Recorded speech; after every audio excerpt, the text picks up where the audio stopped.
ایک خاتون نے سوال کیا کہ میرے والد صاحب کا انتقال ہوا تو میرے بھائی نے والدہ کو ڈرا دھمکا کر کسی طریقے سے تمام پراپرٹی اپنے نام کر لی اور بہنوں کو حصہ بالکل بھی نہیں دیا۔ پھر کچھ عرصے بعد والدہ کا بھی انتقال ہو گیا تو ہمیں پتہ چلا کہ ان کا کچھ زیور تھا اور رقم جو گھر میں رکھی تھی، بھائی اس پر مطلع نہیں تھا۔ اب یہ بہن کہتی ہیں، دو کویسچن کرتی ہیں اس پر، وہ میں بتاتا ہوں اور دونوں کے جواب دیتا ہوں۔ انہوں نے جو کویسچن کیا، دیکھیں پہلی بات تو یہ کہ بھائیوں کا اس طرح اپنی کمزور بہنوں کو بیار و مددگار چھوڑ کر ان کی پراپرٹیوں پہ قبضہ کر لینا یہ شدید حرام اور گناہ کبیرہ ہے،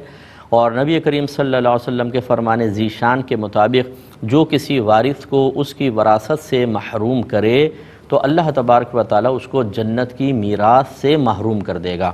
تو اس لیے جتنے ایسے میرے بہن بھائی سن رہے ہوں، کیونکہ یہ باتیں جب اس قسم کے مسائل سننے کو آتے ہیں نا جس میں ہماری کرپشن پکڑی جائے یا ہماری جیب سے مال نکلتا محسوس ہو رہا ہو، تو پھر اس مفتی صاحب کی گفتگو اچھی نہیں لگتی ہے، وہ بڑی تلخ سی لگتی ہے۔ اس پر ہم ایک بڑا خطرناک سا کمنٹ پاس کر کے یہ مولوی تو بولتے رہتے ہیں، اور اپنی عزت بچانا، اور جو قریبی لوگ سن رہے ہوتے ہیں اور سوچ رہے ہوتے ہیں کہ اچھا انہوں نے بھی تو فراڈ کیا ہے، تو ان کے ذہنوں کو صاف کرنے کے لیے بہترین طریقہ پھر یہی ہے کہ اپنی غلطی تسلیم نہ کرو، بلکہ مفتی کو، عالم کو گندہ کر دو، اس کو غلیظ کر دو، اس کے بارے میں بیڈ قسم کے کمنٹس دو، تاکہ لوگوں کا ذہن بن جائے کہ نہیں بھائی بڑا جرت مند ہے، کرپشن تو پہلے کی تھی، اب تو علماء کو بھی ذلیل کر رہا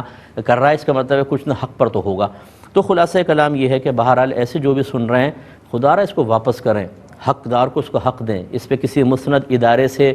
فتویٰ لیں اور اس کی روشنی میں ان کو پہنچائیں، ورنہ آپ تو مر جائیں گے، آپ کے بیوی بچے اس پر عیش کر رہے ہوں گے، یا کوئی متعلقین کسی بھی جہت سے عیش کر رہے ہوں گے، اور آپ قبر کے اندر شدید قسم کے عذاب میں مبتلا ہوں گے۔ اس وقت کوئی فائدہ نہیں ہوگا آپ کو۔ آج تو کسی کی پراپرٹی دبا کے، کسی کا مال دبا کے چہروں پر مسکراہٹ آپ نے دیکھ لی، لیکن کل آپ کا رونا دیکھنے والا کوئی بھی نہیں ہوگا۔ ایک تو انہوں نے غلط کیا۔ دوسری بات یہ ہے کہ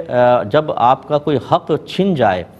تو وہ جس طریقے سے بھی حاصل ہو رہا ہو اس کو آپ حاصل کر سکتے ہیں۔ مثال کے طور پہ اب جیسے والدہ کا ہے، انہوں نے ایک کویسچن تو اس پہ یہ کیا تھا کہ وہ والدہ کے پاس جو سونا تھا پتہ نہیں وہ ان کو ہبہ ہوا تھا یا نہیں ہوا تھا، تو ہبہ ہوا ہو نہ ہوا ہو آپ اس کو لے سکتے ہیں۔ سب سے پہلے جو بھائی نے پراپرٹی پہ قبضہ کیا اس کی ویلیو نکلوائیں اندازے سے کسی پراپرٹی ڈیلر سے، اس کے بعد اپنے حصے نکلوا لیں،